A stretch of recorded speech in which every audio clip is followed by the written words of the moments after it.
1857 میں انگریز نے برصغیر پر اپنا قبضہ مکمل کر لیا اور 1858 میں اس نے یہ فیصلہ کیا کہ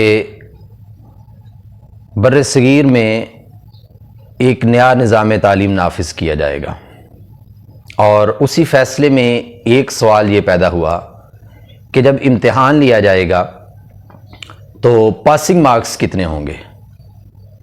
آج کا ہمارا موضوع یہی پاسنگ مارکس ہیں۔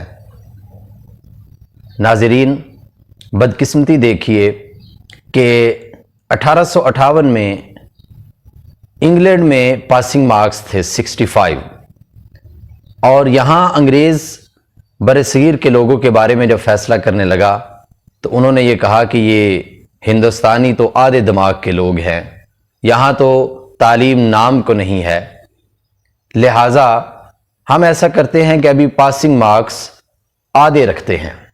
تو 1858 میں 32.5 پاسنگ مارکس رکھ دیے گئے آؤٹ آف 100، اور 1860 میں جب 1-2 سال یہ نظام تعلیم چلا تو اساتذہ کے آسانی کے لیے وہ 32.5 کو راؤنڈ فگرز میں 33 کر دیا گیا، اور حال ہمارا یہ ہے کہ آج تقریباً 170 سال گزر چکے اور ہم وہیں کے وہیں کھڑے ہیں۔ آج بھی ہمارے پاسنگ مارکس کتنے ہیں؟ 33۔ یہ کس نے مقرر کیے؟ انگریز نے۔ کیوں مقرر کیے؟ کہ ابھی یہاں پہ تعلیم عام نہیں ہے۔ کیوں مقرر کیے؟ کہ ہندوستانی آدھے دماغ کے ہیں، اور آج برصغیر کے لوگ یہ مان کے بیٹھے ہوئے ہیں، بالخصوص ہم پاکستان کی بات کرتے ہیں کہ ہاں ہم آدھے دماغ کے ہیں۔ ایسا کیوں ہوا؟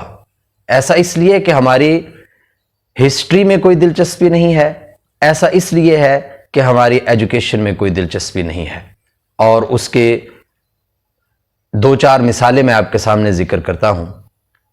ایک دوست کہتے ہیں کہ وہ جاپان گئے، ایئرپورٹ پہ جب انٹروڈکشن ہوا تو انہوں نے بتایا کہ وہ ٹیچر ہیں۔ وہ کہتے ہیں کہ اس کے بعد مجھے ایسے محسوس ہوا کہ جیسے میں جاپان کا وزیر اعظم ہوں، یعنی اس قدر انہوں نے استاد کی عزت کی۔ بابا اشفاق احمد لکھتے ہیں کہ میں اٹلی میں گیا، کسی معاملے میں مجھے عدالت میں پیش ہونا پڑا، وہاں پہ میں نے اپنا انٹروڈکشن کروایا کہ میں ایک پروفیسر ہوں، ایک استاد ہوں، تو وہ کہتے ہیں کہ جج سمیت عدالت میں موجود تمام افراد کھڑے ہو گئے، اور اس دن مجھے پتہ چلا کہ قوموں کی ترقی کا راز کیا ہے، اور ہم اپنے بچوں کو کے ساتھ کیا کر رہے ہیں۔ ہم انہیں سوشل سٹڈیز پڑھاتے ہیں، اور ہمارے بچے معاشرے میں جا کے کتنے سوشل ہیں یہ کوئی بتانے والی بات نہیں ہے۔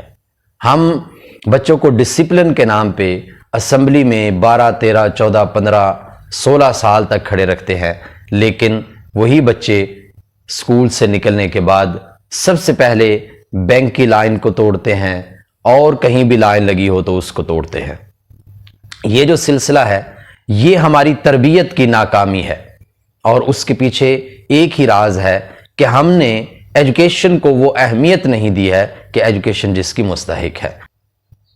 جاپان میں کئی سال تک صرف ایک ہی مضمون پڑھایا جاتا ہے کہ اخلاقیات، اور وہاں کے بچے، وہاں کے بڑے کتنے بااخلاق ہیں یہ ہمیں جگہ جگہ جاپان میں دیکھنے کو ملے گا کہ جب سلام کے لیے ایک جھکتا ہے پھر دوسرا جھکتا ہے، اور یہ سلسلہ کتنی دیر تک قائم رہتا ہے، اور ان کی باقی زندگی میں اخلاقیات کی کتنی قدر اور کتنی اہمیت ہے۔ اور پھر جب ہم اپنے معاشرے کو دیکھتے ہیں، وہ معاشرہ جو کہ امت محمدی صلی اللہ علیہ وآلہ وسلم ہے، جنہوں نے اس بات میں فخر محسوس کیا کہ انما بعثت لاتمم مکارم الاخلاق، کہ مجھے اخلاق کی تکمیل کے لیے بھیجا گیا ہے، جو اتنے بااخلاق تھے کہ جن کے اخلاق کو دیکھ کے ہی سینکڑوں ہزاروں لوگ مسلمان ہو گئے تھے۔